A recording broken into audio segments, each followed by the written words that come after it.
Right, all right, let's have it. Got your periodic table up ready. Microscope just there. You don't have to bring that over. All right. Hello, everyone. Welcome to this episode of Cancast. That was Callie doing a microscope impression, if you just clock that. So we've got the fabulous Dr Callie Seaman with us today. She's a PhD scientist. She's also an epilepsy warrior, and she works within the hydroponic space and does lots and lots of fabulous things. Hi, Callie. Thanks for joining us. Oh, it's a pleasure to be here, Doc. I've got to just be thankful for you, because you were the woman who completely inspired me that day in the Houses of Parliament when you stood up, and I'm like, oh, there's a professional woman who consumes cannabis. Oh, there's more of us. Was that was that the one where I was really shaking? There was one in Parliament. Yes. The first one in Parliament, I went and I had a piece of paper. I couldn't even speak without a piece of paper. But I look back to that moment and I think, oh my God, I must have looked completely ridiculous. I had like an A4 piece of paper, and on the video you can see me trembling. I'm like this, reading out my story. But I don't use paper, or I just chat now. But looking back, I just think, oh wow, I was such a mess. I was so nervous about doing it. You were such an inspiration to many of us, and still are. So keep doing what you're doing. Thanks, darling. Well, you are too. You know, you're just one of the most fabulous women in this space, and we've got a lot to thank you for, especially with your work around epilepsy, which I'm sure we'll get on to in a minute. So for those of you, everybody knows Dr. Callie, but for the people that don't, let's start at the beginning. Could you tell us about your interest in cannabis scientifically and personally, just to kick us off? Oh, should we go back to last century? Should we go back to 1995? Let's do it. All the way back there. I'll get my blue eyeliner out. Oh, yeah. I was really gothic back then. Oh, big jeans as well. Really big jeans. And ones that just soaked up the rain when you were walking along. Yeah. Okay, yeah, got it. I've got it now. So back then, I had a seizure at school. I had an epileptic fit, middle of the field, and the ambulance turns up and gets rushed off to hospital. And I'm then diagnosed with epilepsy, low threshold, and very quickly put onto cannabis then. But I was lucky enough, I had a father who was very, when you look back, he was forward thinking and introduced me to cannabis. He'd always consumed it when I was younger, and it was always daddy's backy. We didn't talk about it, but it was always daddy's backy. He wasn't a big drinker, and that's what he did. But he'd introduced me to it, telling me that, make sure you consume this. This will help to keep your seizures under control. Don't drink, stay away from alcohol. And he began growing for me. At the age of 17, I came off of the cannabis, and actually this whole veil was lifted, this whole veil of kind of, pharmaceutical fog, we'll call it. Cloud, yeah, totally fog, yeah, get you, yeah. Pharmaceutical fog, we'll call it, that I was, didn't do so well at my GCSEs, but came out off of the cannabis, and my dad continued to make sure I always had a supply of cannabis, and went to uni.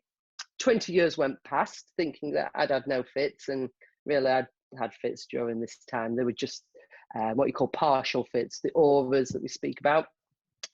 And I started doing a PhD. And I'm getting to the end of actually completing that and writing up. Woo! And the stress piling on. Yeah, George didn't like that. George is what I call, anyone who doesn't know, I call my epilepsy George, but we'll come back to that. He didn't like that, and I ended up collapsing at work and smashing my face in the side of a sink. Smashed this tooth and twisted it, big lump on the head. And I was still completely in denial at this point. No, I'm not epileptic. I'd fainted. It was a hot day. I fainted. A year later, I had been training for a half marathon. Had another one. Boom. And at this point, I actually came out of the denial with it and actually faced up to that I was epileptic. And then obviously this whole medicinal cannabis scene was coming about, and realised that I'd actually been using it medicinally for many, many years to control it. Being lucky with my dad, being so forward thinking and growing for me, we used to go to the local hydroponic shop in Sheffield. It was called Aquaculture. And he used to take me along, and I was about 15 years old. And when I went to uni, I remember finding this shared house, and I walked up into this top bedroom, looked out the window, and guess what I could see out this window? It was aquaculture. And I knew that that was my bedroom. I just knew it was destiny. And obviously the lads knew me. My dad used to send me around there to go pick things up before I'd pop home. Obviously he needed supplies and things. And I got to know the boys. Then they asked me to go and work for them whilst I was working at GlaxoSmithKline for a year. Yeah, I have worked for Big Pharma, so I know how Big Pharma works as well. But I was, as I say, they asked me when I returned from doing my placement year to come and work for them. Yeah, I could work in the local hydro shop. And that was in the early noughties, and I've just stayed in the hydroponic industry ever since. We're just a bunch of misfits. We're those who don't fit into the rest of the world. We're those who are, we think a bit differently. We do things differently, and we just want to help people, and it's such an amazing industry to be in. So what I'm seeing starting to come through now is quite different to what I've seen for the last 20 years. And it's very worrying what's starting to come through from the grassroots of those who've been doing this for many years to all of a sudden big business coming into this and taking over. And, you know, it's quite a scary time, if I'm honest, for those within this industry and those who have been doing this many years. Yeah. That's one thing that kind of really gets on my nerves, is that, you know, we have so many experts and specialists in this area who I would position as real specialists in cultivation or real specialists in genetics. And unfortunately, those people have been criminalized and had to work underground for so long. But if we took their knowledge and we chucked them in Canada or the States or, I don't know, Australia, where they're sort of just starting to understand the science now, they would be on 300 grand a year easy, because they've got such a specialist knowledge of this subject, and they really, really know what they're doing, and they've spent years doing really thorough research. What are we doing to those specialists now is we're arresting them, we're raiding their houses, we are limiting their job opportunities, we are putting their families at risk. They've got the threat of social services. These people are gold in the UK, and they've been pushed down rather than been given an opportunity to really share and expand that knowledge, develop it into something that could help people. And instead, we're seeing big business coming from abroad, and they're bringing their specialists, and that must be creating some real shitty vibes within the community of the knowledge base that we've already got existing in the UK. It's just really, really crap. I don't understand why it's being demonized. I mean, you mentioned social services. I lived for many years not saying the H word. I wouldn't use the word hydroponics. When people ask me what my job was, it'd be, I work in fertilizers, it's in horticulture. I work with plants. And I was didn't mention the word hydroponics. And you know, as my son was growing up, I would go to parties where alcohol was perfectly well accepted. But for me, if I was to actually mention to having a smoke, I was demonized. I was can't be doing that, but it was all right. I've seen that in your journey over the years that I've known you, actually, in that you've just got more and more and more confident, and you've got your voice now, haven't you? Because I suppose when we first met, you were always a beautiful woman, but you were very worried about speaking out. Like you still had that fear from years and years and years, didn't you? From the past sort of pushing you into a box where you couldn't couldn't be open about it. And now I've watched you over the years get on, you know, that first time you got on stage and told your story, and now you know, it's been a gorgeous thing to watch that sort of institutionalized stigma be just pulled out of you, and you just toss it aside. And I suppose that's what we're seeing more and more and more.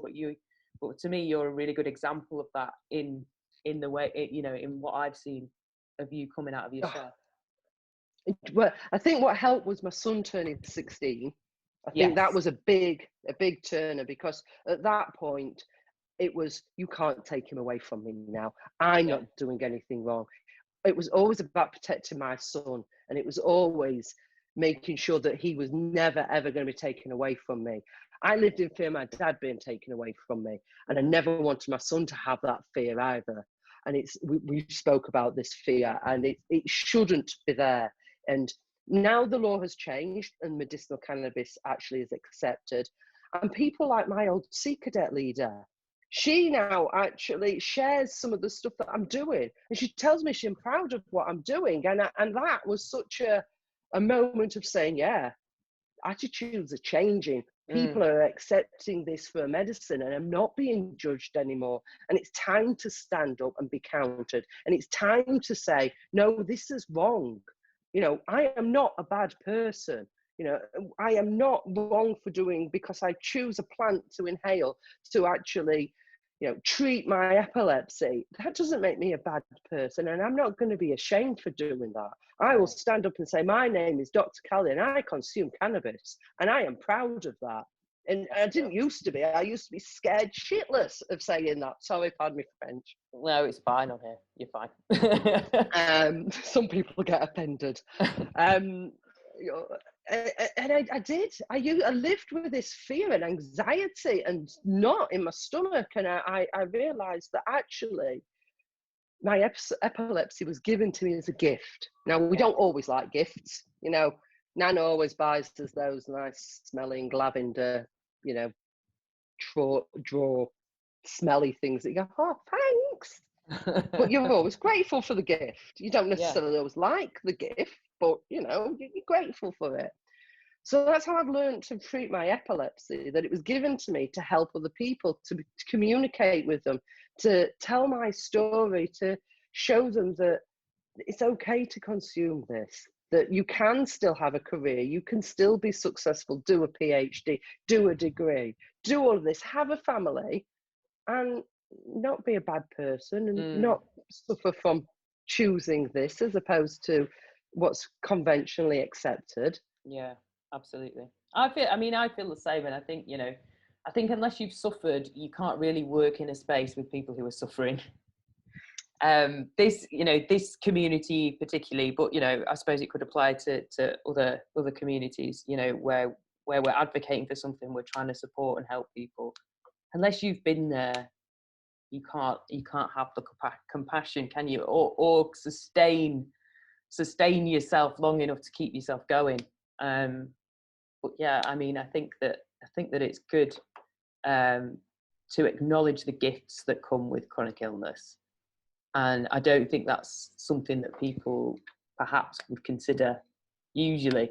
So, you know, I really hope that people go away from this and think about the gifts that their illness has maybe highlighted in theirs. Totally. So how is George now?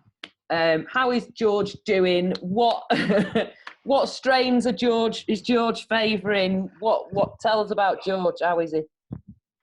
George, so anyone who doesn't know, I refer to my epilepsy as a jealous boyfriend. We call him George, and if I don't behave myself, if I stay out all night, he'll throw a strop and shout at me, and I'll have a seizure. He does like cannabis. He absolutely loves it, bless him. It chills him out, he behaves himself. Some strains he doesn't like. He doesn't like Testarossa. That was a particular strain that actually increased seizures with me. Now, this is part of the problem I've got at the moment. There are no labs. What's the terpene profile in that? Well, this is the problem. Not actually being able to send it off and have it analysed. Yeah. Okay. I want to see labs where you can happily, safely send it off, knowing that you're not going to be prosecuted for it, but understand what it is that you're consuming. What are the terpenes within that? What is the THC to CBD ratio? What other minor cannabinoids are in there? And I want to see that coming through more, of us being able to understand that. We can document what we're doing. Yeah. We can put down what has these effects. If I could, all I know is that strain was called Testarossa. That is as much as I can really tell you about it.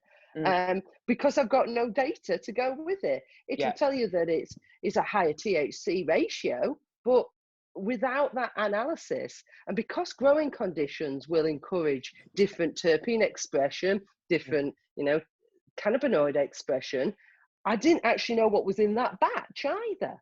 So, different light frequencies. So UV light will encourage the production of more THC in there. Overcrowding can encourage different terpenes to be produced as well. So this is where we really need these labs available.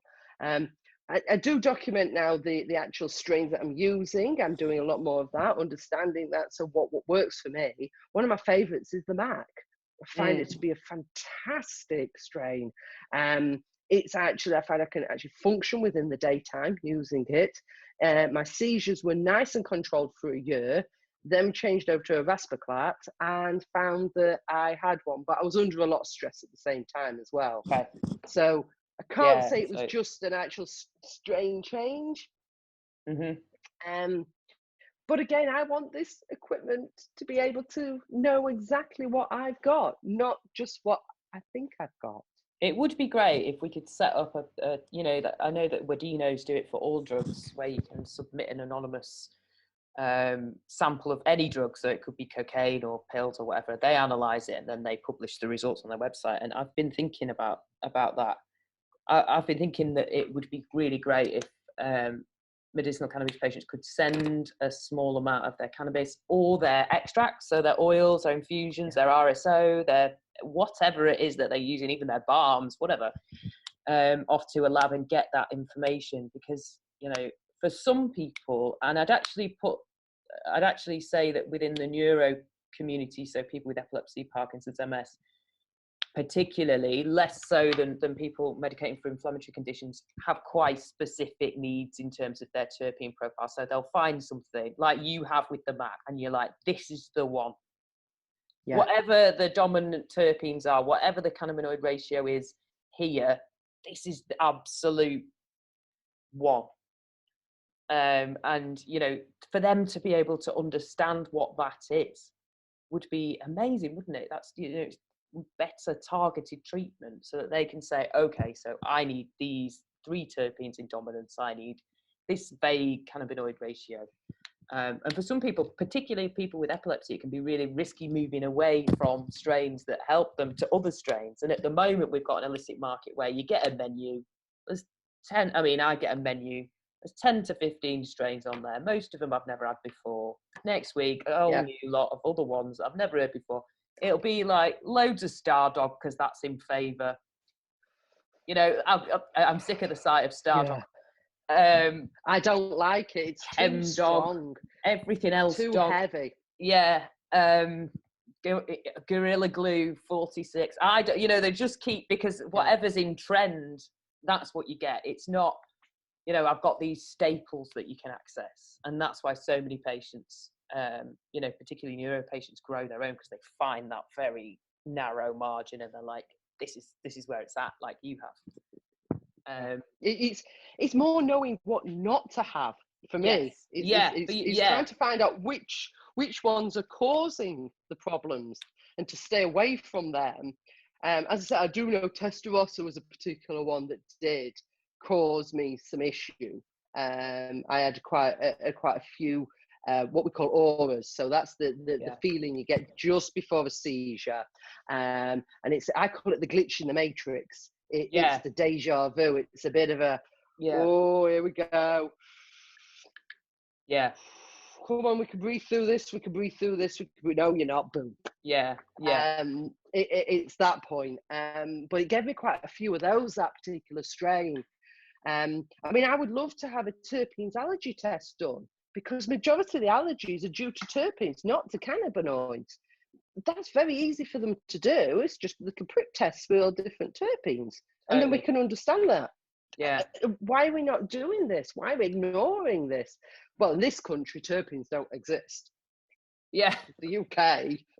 Well, Squat, we're just going to irradiate them out, guys. So, so for anyone that doesn't know, all prescription cannabis to conform with EU GMP regulations has to be irradiated. And I know that sounds really like sci-fi, and it, you know, I suppose it is. It's weird.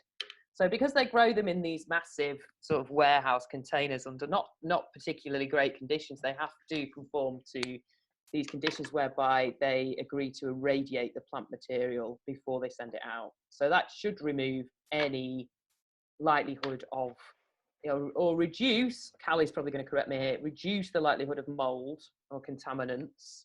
But it also destroys, and I've heard this figure bandied around a few times, you might want to correct me, it removes up to 38% of the active terpenes in the flower. Is that right, Callie? I think it depends. It can be a lot of the terpenes it can remove. They are volatile anyway, terpenes. Yeah. They are, you know, on a day like today, if you had something in a jar, I mean, I'm in here, my little thing here is saying 27 degrees.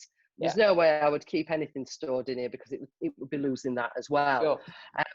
The good thing about radiation, gamma radiation, is it removes things like E. coli and salmonella. So a lot of people don't realize that these are the big things that people are at risk of because it's in the soil. So if you've watered a plant with some water and there's a splash comes off of there, that can splash onto the flower set and get on there. And it's those that were really at risk of these bacteria that are deadly, that are toxic. Gamma radiation gets rid of those. I mean, I think you saw my video I did of my box opening and how lovely the produce was that came through. This is Callie's private prescription, by the way, guys. Which you can see by her face she was absolutely thrilled with. Oh, it was yes. Wasn't the best, was it? Yeah. They need to pull them socks up. I mean, what we need is a domestic supply in this country. Yeah. I mean, that prescription came from Australia. Australia. Yeah. Why is it? It was pre-ground, so it was like your box scrapings. Was what it was really like. The bottom of the corner, bits of fluffing, some cat hair in there as well, and it tasted like it had got a bit of cat hair in there and all. Probably did from our house because we've got 2 cats, but it was shocking. Had I purchased that from the illicit market, I'd have laughed in the face at them and gone, "Go away! I'm not paying you for that." I just wouldn't. The police, that, you know, a few times I've spoken to the police, have been like, "Oh, a bit worried about diversion with prescription cannabis," and I said, "Listen, there's that no kids down the skateboard park are going to be buying that. I'm not going to lie, it's awful." And you're right. That's been exactly my experience as well. Is that it just, you know, they'd removed every bit of cannabis from the cannabis that they could, really. It was. Have you had pre-ground stuff? I had the Bedica pre-ground, and it smelt like hay, and it wasn't effective remotely. The Bedrican flower for me, that wasn't pre-ground, just made me feel really anxious, and I've never felt anxious on anything that I've sourced illicitly. But it was really lemony, very, very lemony, sort of 22% THC strain. It sort of just made me feel a bit panicky. I was like, "What? Hang on a minute. I'm not usually panicky with cannabis." And then I was like, "Okay, let's look at the terpene profile. It's really not actually my thing, this." Do you think that may have been because as well, it wasn't grown with intent? You see, my dad's, when he grows for me, I can taste the love in it. I can taste the intent in it. And that sounds daft, and I'm a scientist, but I can taste the intent in there. Well, it's not daft. I mean, there's been scientific experiments. I know Dr. Emoto's work's been rubbished a little bit, but he did those experiments with those water particles, didn't he? Where he used intention and energy to project onto water, and then he put them under a microscope. And so he shouted at one bit of water and loved the other bit of water, and put them under the microscope, and you can see how it's changed the cellular structure. just by giving that substance energy, I guess. And yeah, I mean, I think that there's probably something in that scientifically, as well as, you know, maybe people would think that is a sort of hippy dippy thing to say, but I disagree. I think we've probably just not had the science to back it up yet, just like we didn't have the science about cannabis to back it up 50 years ago, you know? Yeah, so, we just can't measure it at this point in time. Yeah. I mean, you talk about energy there with water. There's something called water activity. And this is, again, something that I feel that moving forward, so that what is coming through and what we're starting to see with this legal market that's coming through in the medicinal side. I don't like to just call it medicinal cannabis. It's the legal market that's coming through. They need to be reporting more on terpene content. Has it been irradiated? How has it been grown? And something called water activity. This is quite a new thing that's coming through. Okay. And this is all about the energy within the water within that flower. So if you dry flower really, really quickly, the water activity of that goes down really quickly. And it's not the moisture content. It's the amount of energy in that water to support life. So it's a measurement of it being able to, that flower set and that actual, the water content in there to be able to support life. Now, if you get it to a certain level, and I believe it's something like 0.6 on the water activity scale, that below that, it can't support life at all. So nothing will grow on there. Nothing will grow on it.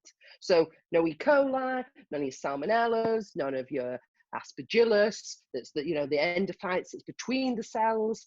It won't grow anymore. That all dies. It can't support life. You speak to any of the actual producers in this country or any of the actual pharmacists, no idea what water activity is. And it's not their fault. I'm not calling them, but this education needs to come through. The US is miles ahead of us, and they're looking at these things to support that. Yeah. Water activity needs to be talked about a lot more, and we need to be looking at that as a measure of the quality of it. You know, is this adequate? So would that then, so if they measured the water quality and in the flower and decided that it couldn't support life, would then they still need to irradiate it? And also, on the back of that question, what is the other alternative to irradiation? Well, prevention's easier than the cure. Yeah, I always go with that. Prevention's way easier than the cure. So testing for it, making sure it's not there. I'm not a big supporter of the radiation side, but it's very dependent on the patient. Myself, I'm not immunocompromised, so I don't feel the produce I get personally needs to be irradiated. However, all the children that are, need the treatment from the oils, theirs, I would say, would need that to remove any chance of it being in there. So somebody who's immunocompromised, who has got chance of reacting to these things, you've got to look at what is the lesser of the two evils and do a risk assessment. Yeah. There is no one straight answer, and there's no one straight thing for everybody. And I think we're trying to fit this whole cannabis process, manufacturing, everything into this pharmaceutical box that isn't going to work for everyone. And I think we need to be a lot more flexible with this and a better understanding of it. As I say, it depends on what the patient is and what their comorbidities are. Yeah. What other issues do they have? Yourself, I mean, are you immunocompromised? Do you feel you need it to be completely microbe free? Yeah, I mean, my immune system is a bitch at the best of times. But I've never accessed anything that I was really concerned about from a point of view where, cannabis has never made me ill. I've never accessed anything that's moldy. And actually, I suppose this leads us on to this big revelation that we heard about a week or so ago, where one of the biggest producers of medicinal cannabis, of flower, who imports all of their strains to the UK, the majority of the patients got these 2 batches, of which we've both since been recalled because there's been substantial mold. I don't know if you saw the pictures, Callie, but it was bud rot. Yeah. The bud rot was obvious to anybody who, I mean, I think I could probably show that to the postman and he would say that is moldy cannabis. I don't think you need to be a scientist to say, hang on a minute, that's full of mold.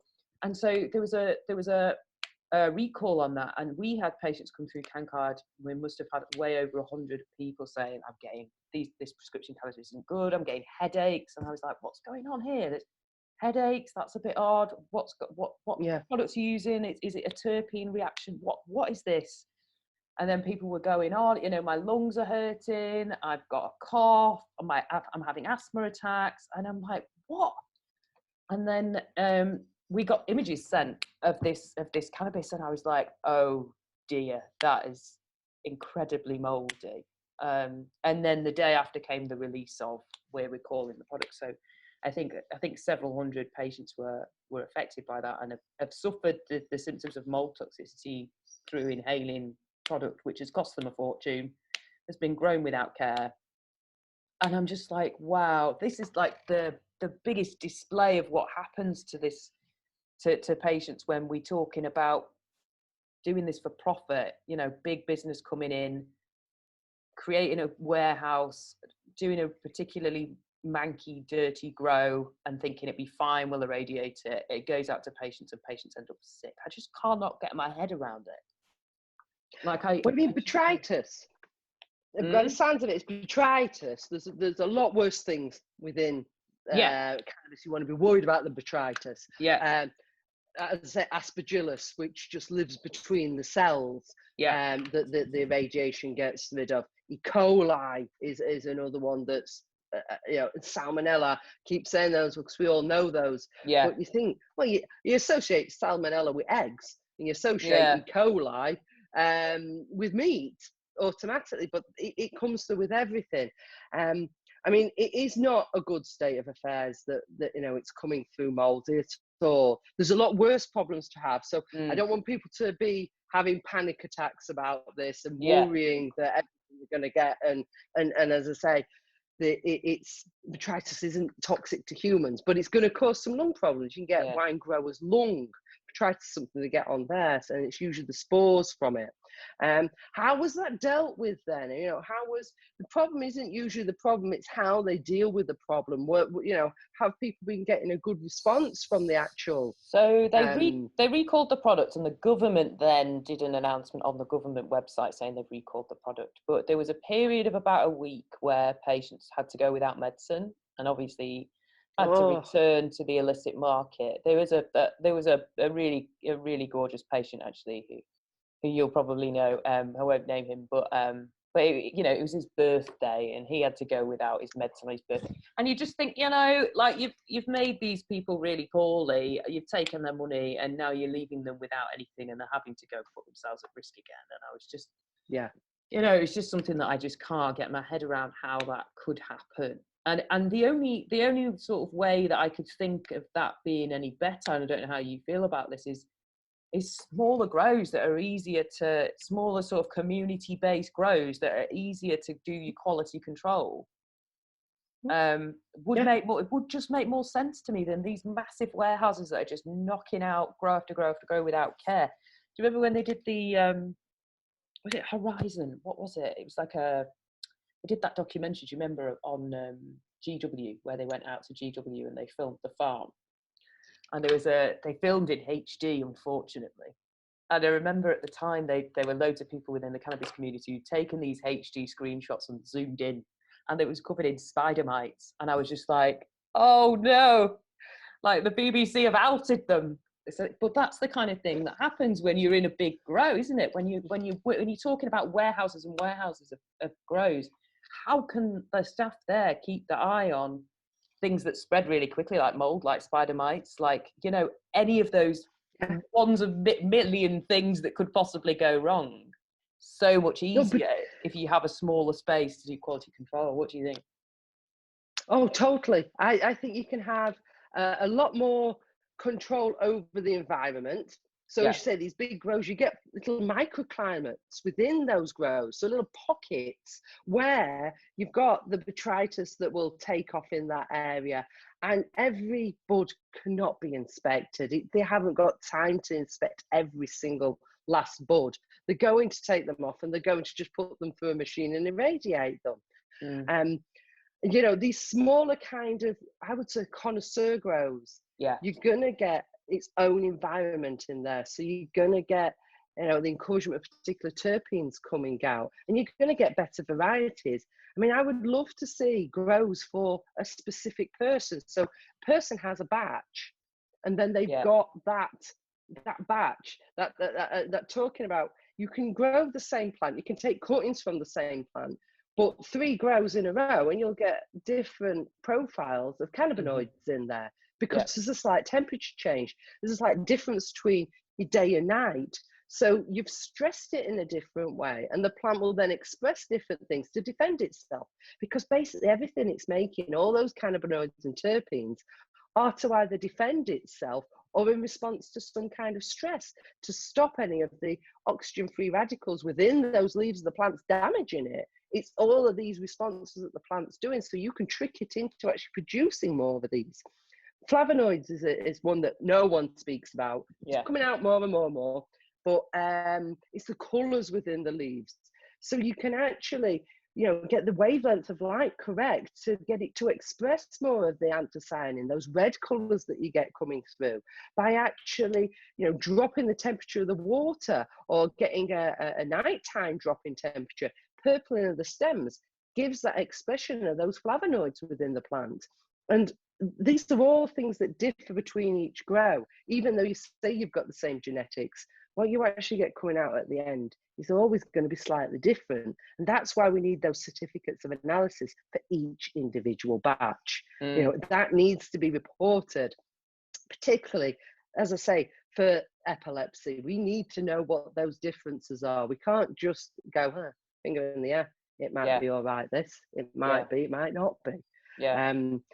I mean, I'm really wanting to see more done via the NHS. I want to see more information being given via private prescriptions. At the moment, we're getting THC and CBD told, and that's your lot. Their issue with that is because it's protecting their IP, isn't it? So they've grown this strain, and they think it's the dog's bollocks, and they don't want any of the other licensed producers to know that that is the genetics of that strain. So that's why they won't give you a terpene profile or a genetic profile or cannabinoid ratio or anything that they can match to a specific genetic variation, because it's business. That's what it is. Business. And I'm just like, this isn't business, guys. This is people's health. This is the reason people can pick their kids up in the morning. This is the reason people can go to work. This is the reason people can hug their friend because they're not in agony, or the reason people aren't dead. You know, this is a business. This is life. This is something. This should medicine. And it should be patients that are listened to. We shouldn't be told what we're getting. This is a patient-led revolution, and patients know far, far more than the doctors at this very moment in time, and far, far more than all these big businesses. And it's, I understand, coming from a manufacturing point of view as well, there has to be a balance. There has to be strains used which are resistant to mold, that are, you know, resistant, frost resistant, that are sort of less susceptible to the problems. I mean, I once saw a gelato grow, and it got this big black spot on it. I mean, I've never seen anything like it in my life. On the bud or the leaf? Stem. On the stem. On the stem. It was the weirdest. This gelato was such a sensitive little bugger. You just touched it and it would do nothing. It went into stasis. It just went, I'm doing nothing. You've moved me. Don't like this. I mean, it was don't get me wrong, it was beautiful flavours, absolutely, but it was so sensitive to doing anything to it. It was so, as I say, this black, and it was this big black spot that was, I've never seen it in my life before. As I say, very sensitive little bugger. but it was beautiful. It was beautiful flavors. It was really, really sweet and almost toffee apple. That's the only way I can describe it, like a toffee apple kind of taste. One that I've been looking for a while is called Sage. It was something my dad grew back in the early noughties. Yeah, that I did try once at an event. Is it an indica? Is it an indica dominant? Let me see. Yeah, so quite a short plant. Yeah. I mean, tasted like sausages. Oh, really? I've never had it since. I've had it once. Yeah.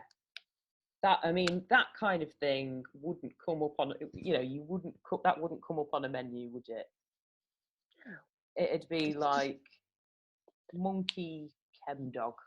It would be like, any kind of old genetics has sort of been wiped out. Like, you never see any Blue Dream anymore, Northern Lights or Pineapple Express or Chronic or any of those strains that are were kind of like back, they're kind of like we're going back in time.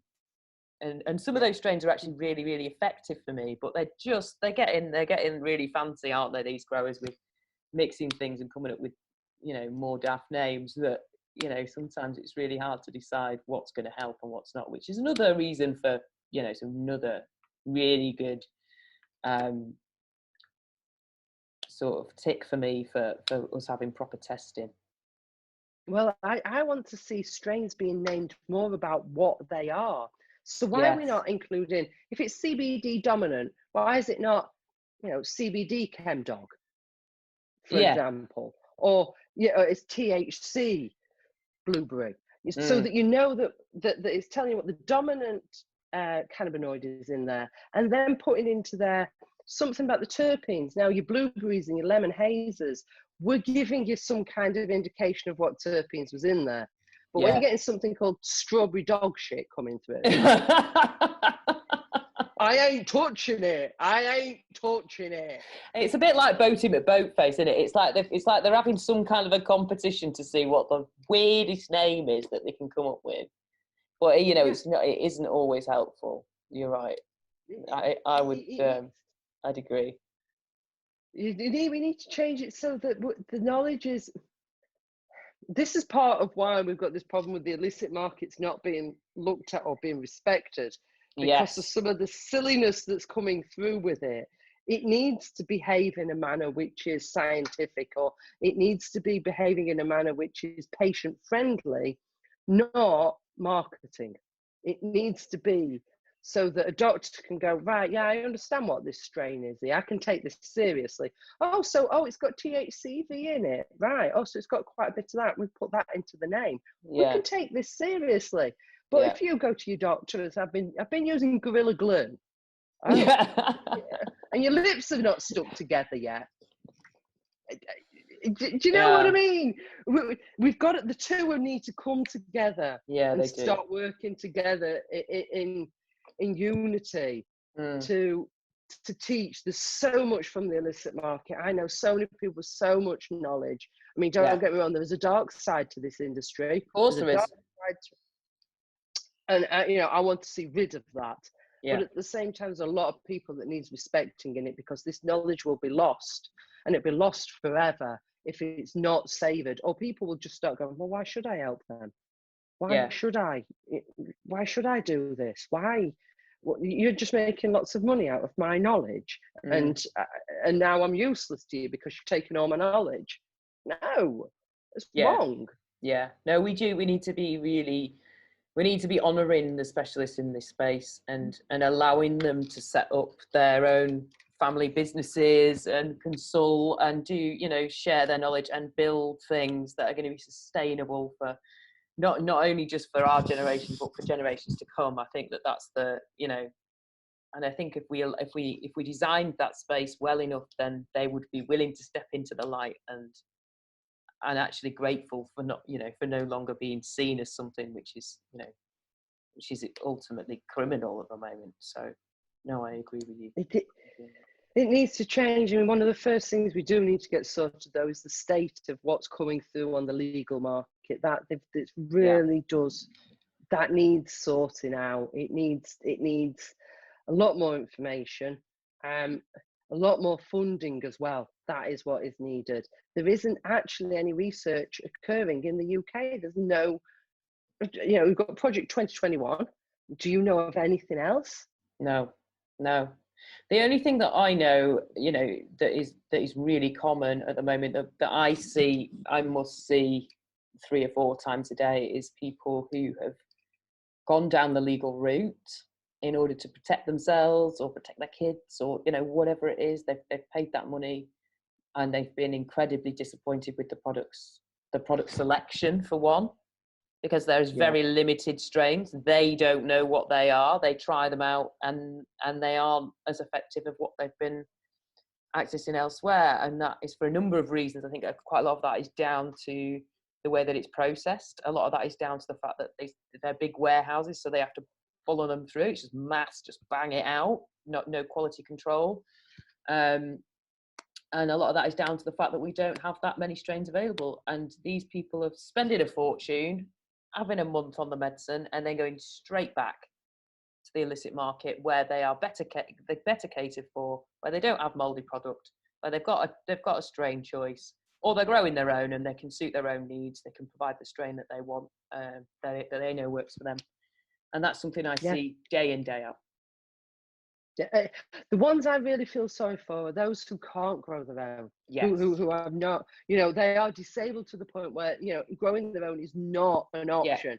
Yeah. I think it's a completely therapeutic thing, and actually nurturing something. I mean, I've got my greenhouse of love now, which I've got all sorts of it looks fabulous. Courgettes. Love it in there. Spend hours in there just sitting and taking in the oxygen. But part of it's therapeutic, but there's a lot of people who don't want to, who don't have that passion, who don't have the time. Parents with severely disabled children, the parents within the MedCan support network, they don't want to be growing their own. They've got enough on their plates. They want is, reliable medicine that they can trust and know, which is consistent every single time they're coming through, and that it's actually going to be the same medicine. Not find that, all right, well, we're going to have to swap you now. Yeah. Because we can't get that in the country. That's just that. That's the bit I can't get my head around. That they find a medicine that works and they can see the seizure reduction and it's working. Okay, it's costing a lot of money, but still. Then they go, oh, sorry, can't get that. We're going to swap it.